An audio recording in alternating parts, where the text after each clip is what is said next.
their people at the center of everything that is being done. So in the end, when you see a coup happening and ordinary people move onto the street and are happy, jubilating because of that, it tells you something. It's not just a coup that people should look at and say, well, this is the beginning, this is the end. There is that story behind. But there is another question that must be raised. All of these, for example, developed countries who are heavily present in every country on our continent, doing all kinds of things, teaching people democracy, human rights, freedoms. Then in the end, exploiting natural resources of the continent, making a lot of money, whether it is through companies or whatever is taking place. Sometimes countries, are playing their part directly in this exploitation of these natural resources that should have brought wealth to our countries. So one would ask, so why are you there for 50 years and you are doing all kinds of things, business, all kinds of transactions?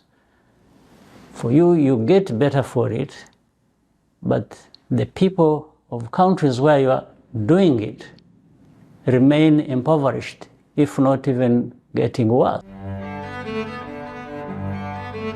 So I want us to watch this Al Jazeera interview with the president of Rwanda, Paul Kagame, and please share your thoughts and opinions on what he said in the interview. Is he right? Is he wrong? And for those of you in the Rwanda, has Paul Kagame been a good leader to the people in your country?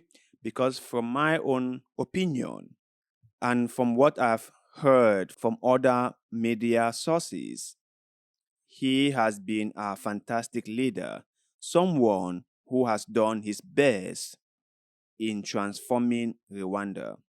But I guess you guys living in Rwanda will have first-hand information about who the guy actually is. So, let's get on with the interview. You've been president of Rwanda for 23 years now, and the constitution has been changed so you can be in place for another 10 years. And as history has shown us that individuals who are often in leadership for that long a period of time, sometimes it doesn't end well. How do you see the story of Rwanda proceeding after your leadership? Well, first of all, it's not just the individual that is being elected or that is there for those years. It's also a question of those who enable that person to be there for all that time.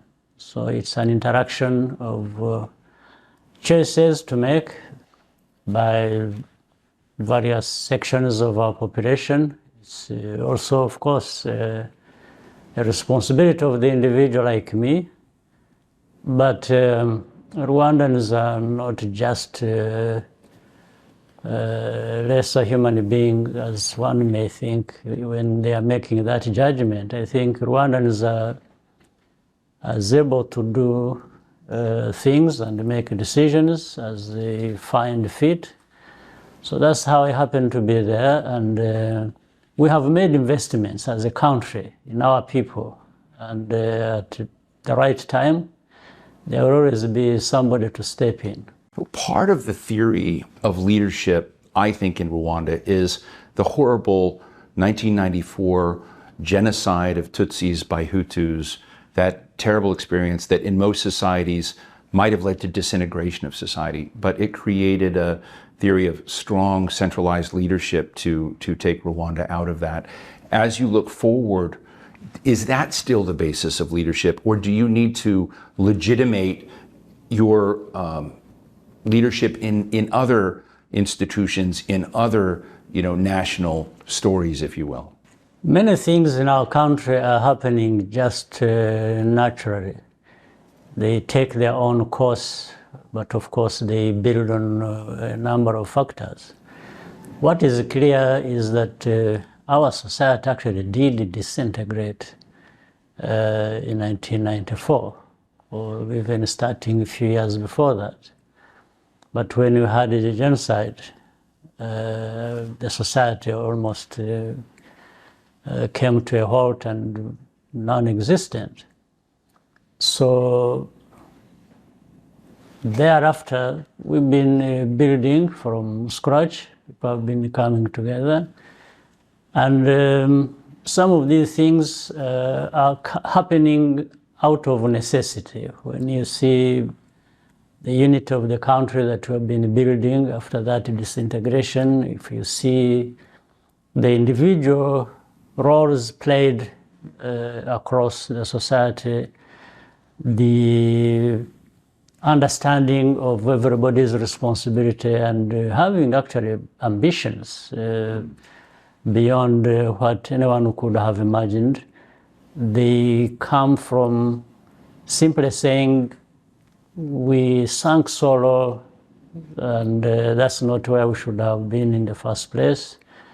But we are human beings, capable as anybody else, and we should do something for ourselves. And in any case, this cannot be addressed by anyone outside of Rwanda.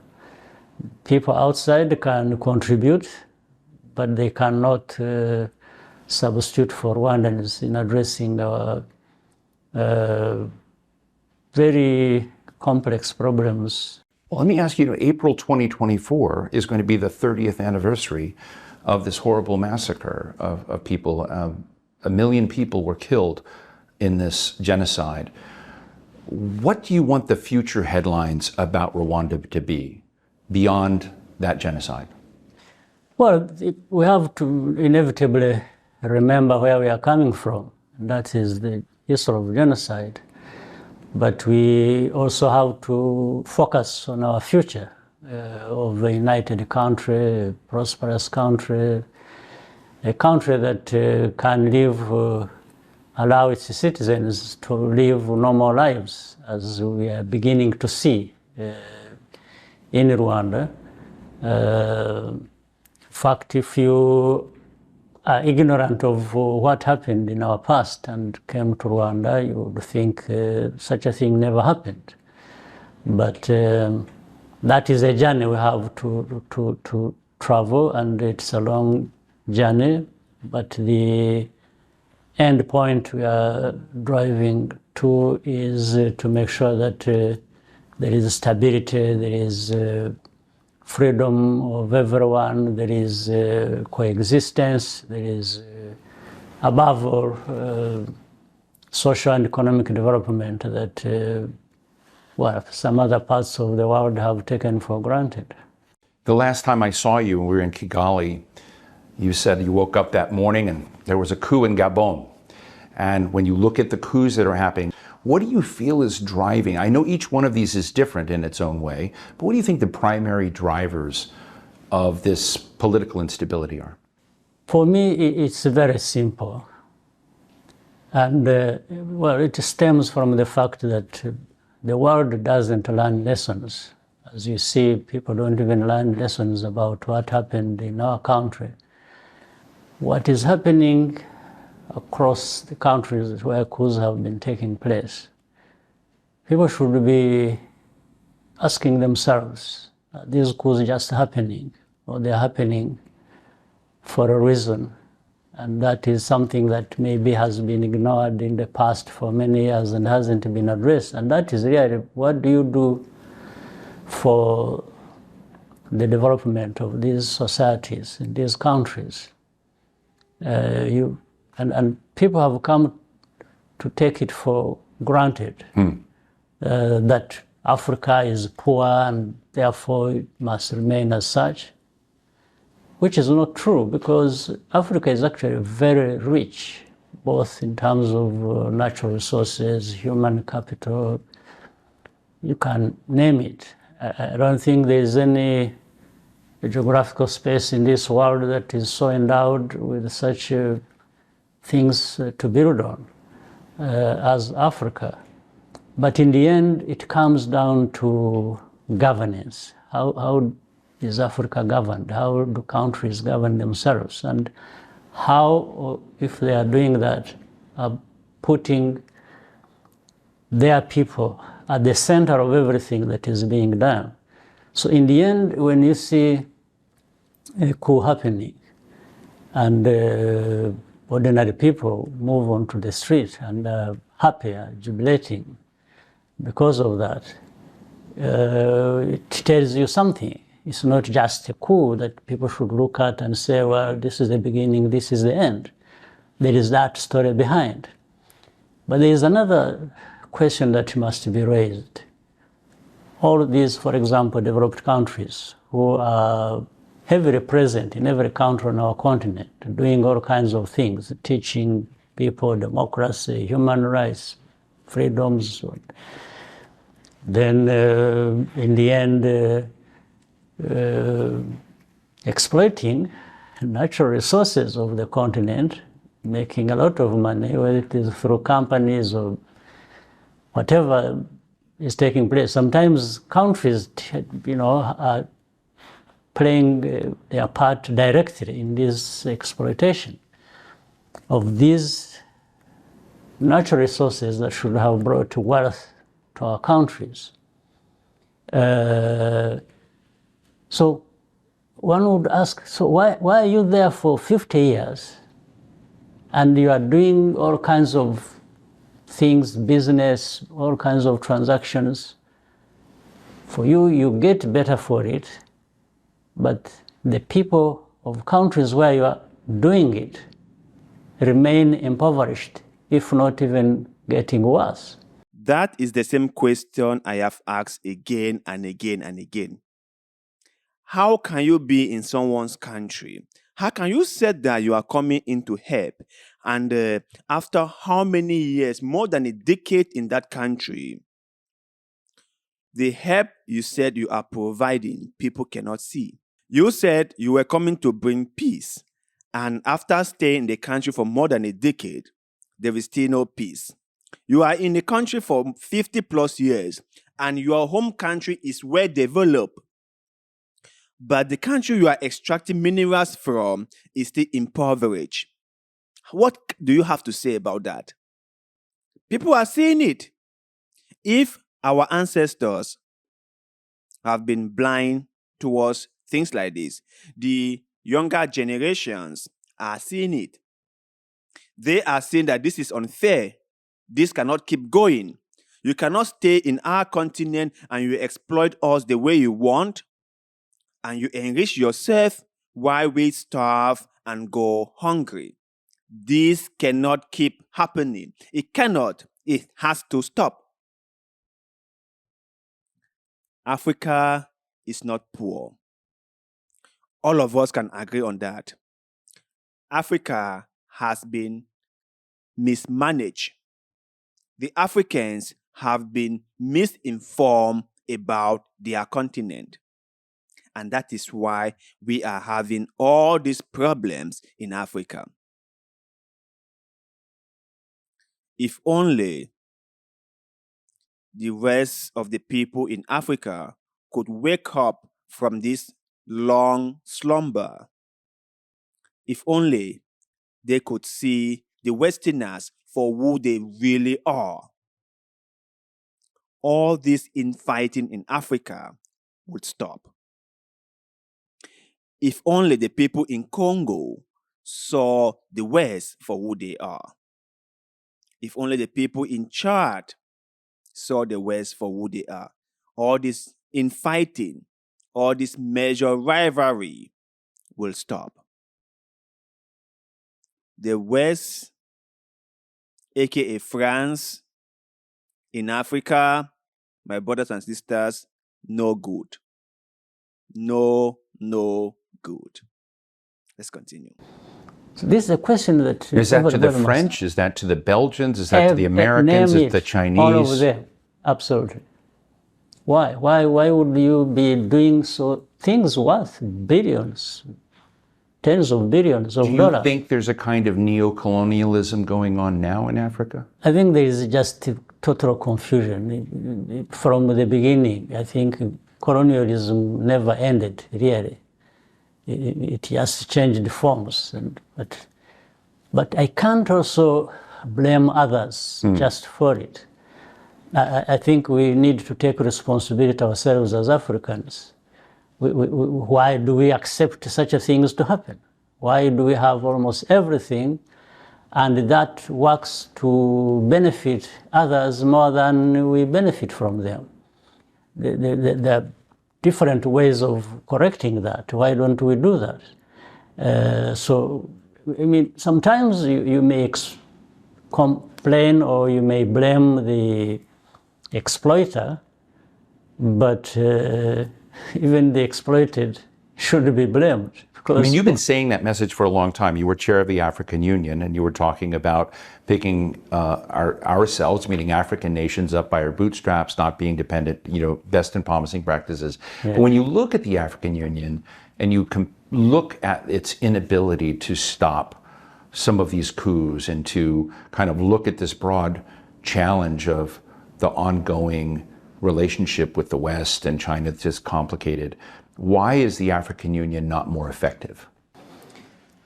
Well, the African Union is not more effective simply because the countries that make up this African Union, ourselves, we have a problem.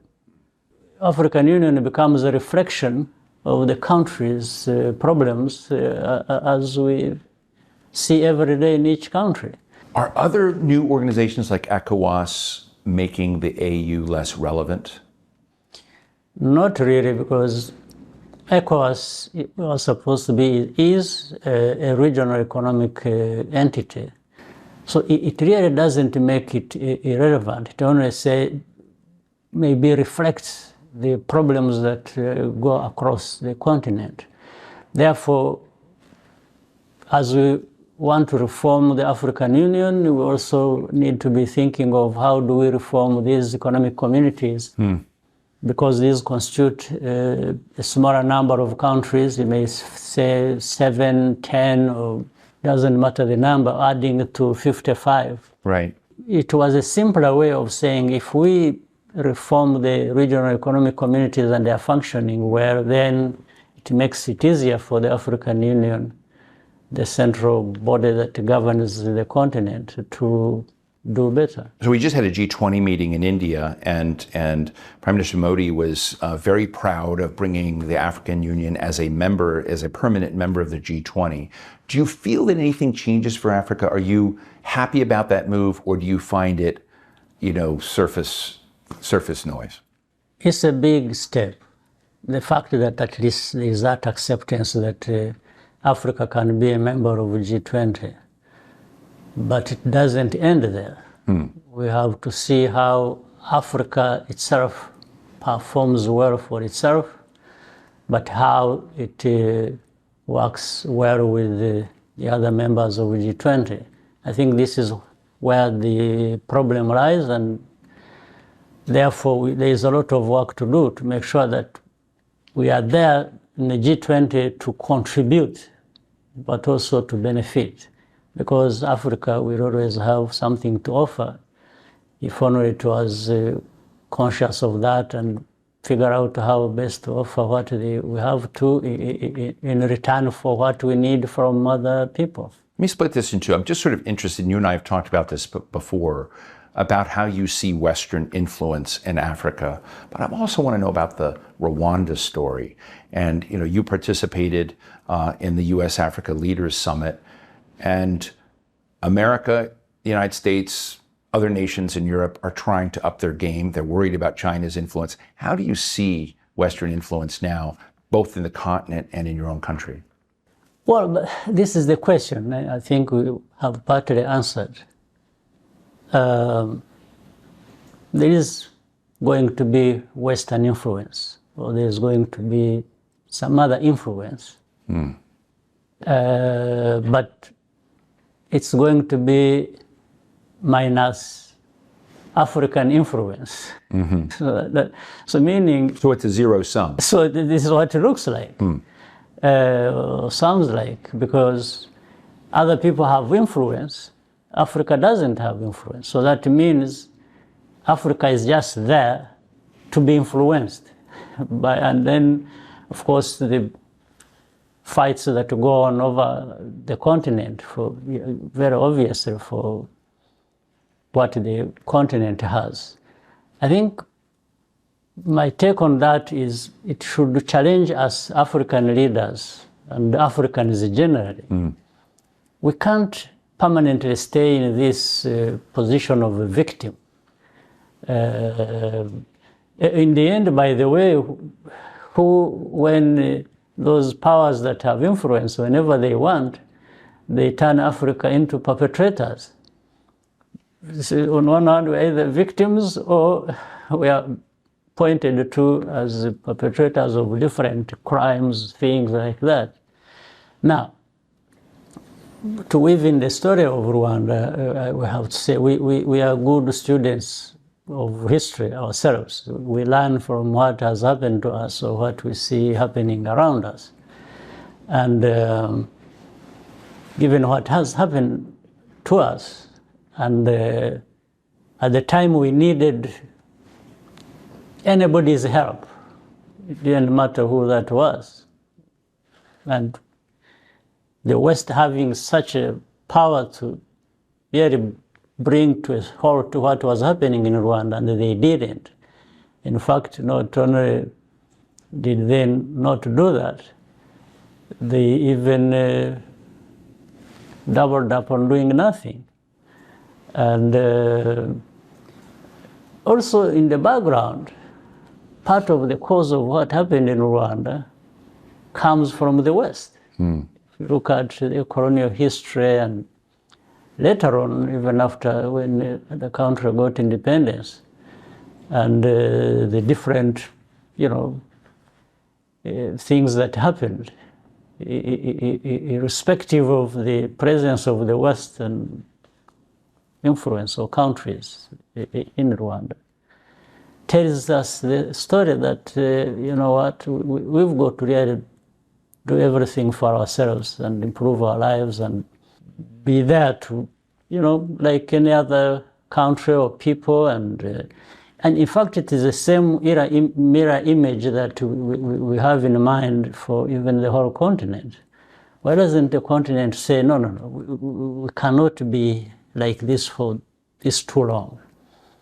And we need to have interaction with the rest of the world and create that equality that is necessary for any human dignity and society. So one of those colonial legacies of, as I understand it, Belgium and Germany and Rwanda was creating really distinctions inside your society between Hutus and Tutsis, creating, based on height, based on nose, based on socioeconomic class. And one of the ongoing challenges in the region, frankly, is ethnic hate, ethnic disdain in the region. And Congo and Uganda's leaders have said Paul Kagame and Rwanda are stirring up this ethnic hate and distinctions. What's your answer to that? And beyond that, what can neutralize and diffuse the kind of ethnic tension and exploitation of it by whomever is doing it? Well, first of all, let me make a correction here. Actually, it is not any president. It's not the president of Uganda or the president of Congo that has accused Paul Kagame or Rwanda for doing anything. It actually has come from outside. It comes from the very powerful, the very educated, the very people who want to teach the rest of the world what to do and what not to do. They are the ones who are saying that, who have said that. It has not come from the region. But this is why I was saying we can't just blame others for our problems. Maybe that's where that's the weakness we can point to. You see, he has cleared the air. And people have always talked about Paul Kagame's involvement in the a military group in Congo. I think it's called MS-1, if I'm not mistaken. And many foreign NGOs have linked Paul Kagame to that group. And you will ask yourself, why would he want to invade Congo? Why would he want to destabilize Congo? Why would he want Congo not to be in peace after knowing what happened to his own country? After living through the carnage that went wrong or that took place in his country? Why? And let me just say this before we continue. I have always viewed Paul Kagame as a Pan-Africanist, as someone who really want Africa to stand tall. I have always viewed him as someone who has developed his country, because from the information I get online, from what I've been reading, I believe that if someone is not doing a fantastic job, people will not say nice things about the person.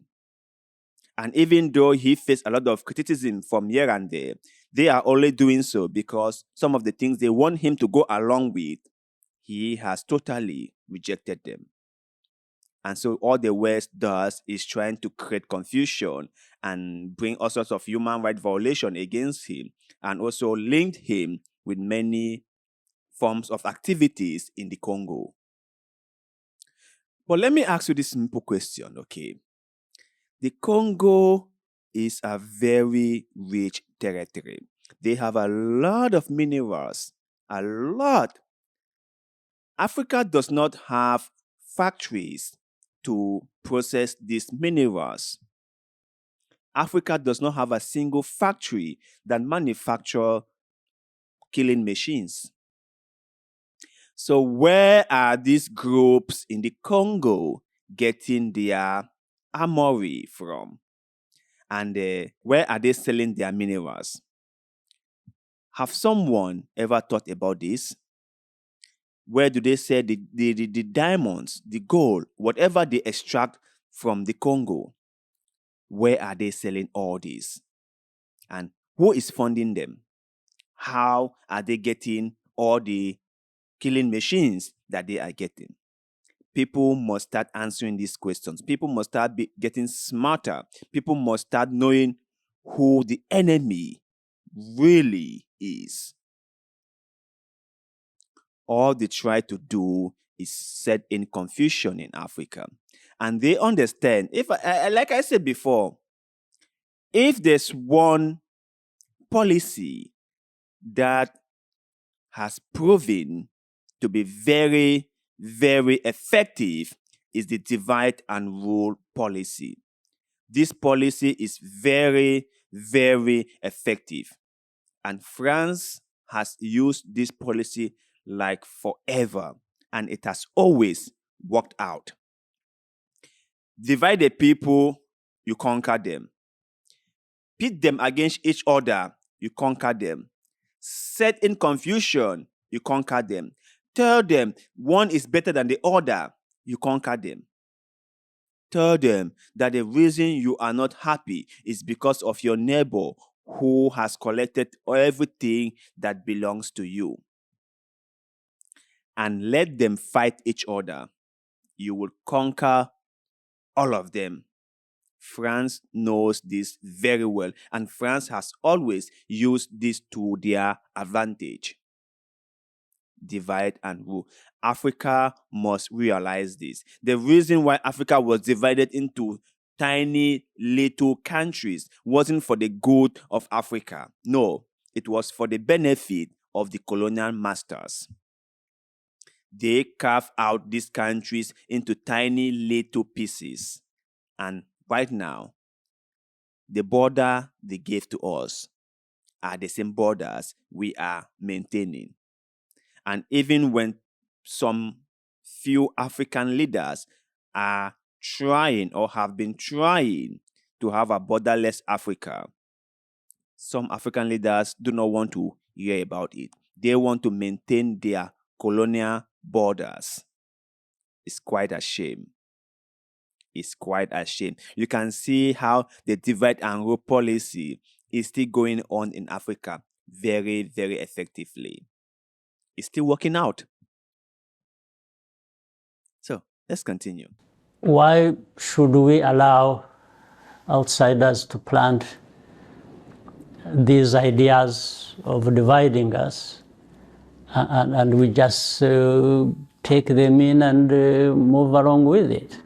We shouldn't be doing that, because if you look at the division in Rwanda or in Congo or the region or country, having issues with another, and then tribes across borders, having problems, it's something we can avoid. It's something we can address ourselves, irrespective of who is fueling it for whatever reason. Because I think I have come to think that maybe some of these powers don't actually want stability for Africa, because maybe when Africa becomes stable, then it develops to a level where they can no longer practice their influence, exercise that. The United Nations has a very unusual and complicated relationship with Rwanda. At a point of great peril, the United Nations withdrew its forces from Rwanda. That's part of the genocide story. But Rwandans are also a very big presence in UN peacekeeping operations and presence around the world, and particularly in Africa. But you've been in Haiti and other places. Is this going well? Do you think the UN peacekeeping operations in the United Nations as an institution is doing a good job? The United Nations is this body that operates along the lines set by the powerful countries that created it. And then all of us got involved, like being members, but have less voice than some others, and that needs to be corrected. So I don't really want to say I'm blaming the UN, because it doesn't add up to anything.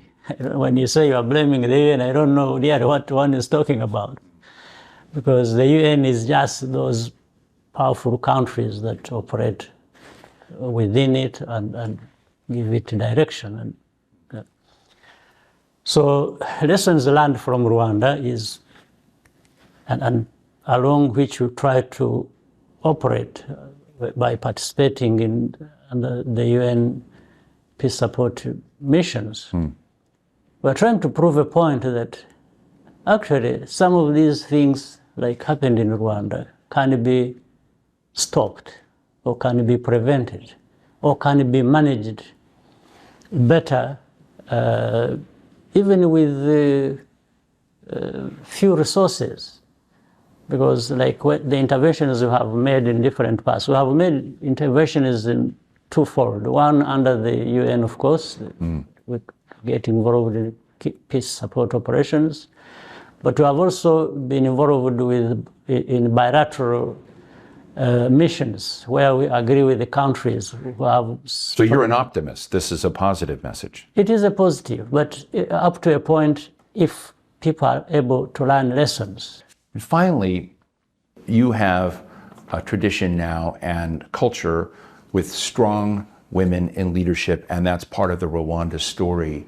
Why do you think that's not as much the story across other African nations, and what might be done to change that? Well, it is a story across the continent. Many other countries, even before we started doing what we are doing, we are talking about the same thing of how to elevate women in of these societies to participate, to be, like any other citizens of our countries. There was that story, but always the difference is made by, do you follow through? Do you implement? Do you execute these plans and intentions and claims you make about what you want to do for your people? This is the biggest difference. Women constitute 52% of, close to that, 51 point something, of our population. How do you disregard 51% or 52% of your population? Yeah, I think Paul Kagame has really championed the empowerment of women. In fact, he has put women in powerful positions in the country, which has proven to be very, very effective. Women are great at getting things done, that is for sure. And also, he mentioned that we cannot keep being the victim all the time. We cannot keep playing the victim card all the time. At a certain point in time, we must have to shoulder the responsibility, right? And that is what I have been saying again and again and again, that just keep on complaining and badging and saying that things are not going your way wouldn't actually accomplish anything. You have to figure out a way to make things go your way. Because if you just keep on complaining and not doing anything, things will never, ever go your way. They won't go your way. Just complaining about things wouldn't get anything done. But you guys out there, let me know your take on what Paul Kagame said. Do you agree with what he said or not? Please share your thoughts and opinions with us in the comment section below. Because like always, we love hearing what you have to say. And also, please do not forget to like this video, share this video, and subscribe to our YouTube channel. Thank you very much for doing just that. And like always, see you in the next one.